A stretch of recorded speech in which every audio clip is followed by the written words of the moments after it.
नमस्कार. श्रावणी रेसिपी मराठीमध्ये मी तुमचं सर्वांचं मनापासून स्वागत करते.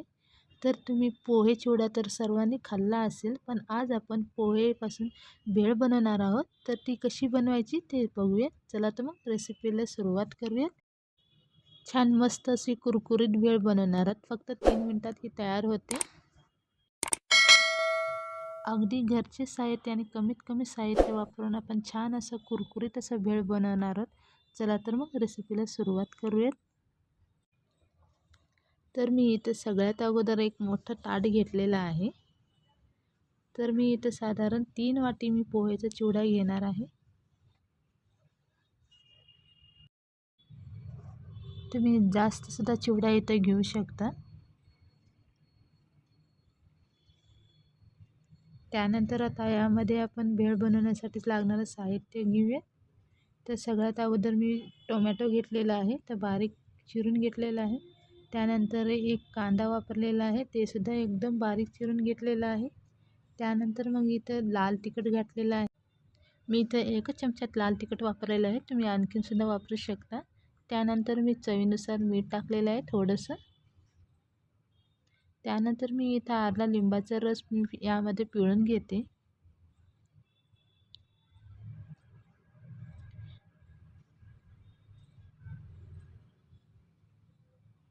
लिंबाचा रस पिळून झाल्यानंतर आता आपण याला साधारण 5 मिनिटासाठी असंच ठेवायचं आहे आपल्याला. मग त्यानंतर मी थोडीशी कोथिंबीर त्यामध्ये टाकून घेते आणि याला साधारण 5 ते 6 मिनिटासाठी आपल्याला हे असंच ठेवून द्यायचं आहे. मग 5 ते 6 मिनिटानंतर मग आपण छान व्यवस्थित असं मिक्स करून घ्यायचं आहे. तर मी इथं बारीक शेवसुद्धा वापरणार आहे. तर घरात बारीक शेव होतं, त्यामुळे मी इथं बारीक शेव टाकून घेते.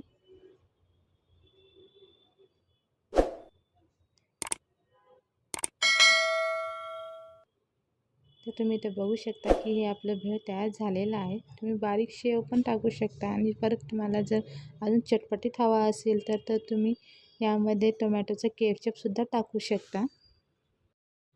तुम्हाला जर भेळ तिखट आवडत असेल तर तुम्ही तिखटाचं प्रमाणसुद्धा वाढवू शकता आणि त्याचबरोबर तुम्हाला आणखीन थोडंसं चटपटीत हवा असेल तर तुम्ही चाट मसालासुद्धा वापरू शकता. तर तुम्ही इथं बघू शकता हे आपलं भेळ छान असं तयार झालेलं आहे. कुरकुरीत आणि थोडंसं मऊ असं भेळ झालेलं आहे आपलं. तर हे तुम्ही नक्की घरी ट्राय करा.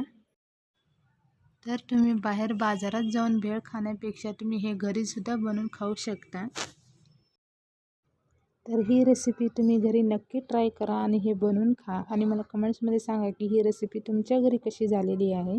जर तुम्हाला माझ्या रेसिपीचा हा व्हिडिओ आवडला असेल तर माझ्या व्हिडिओला लाईक करा.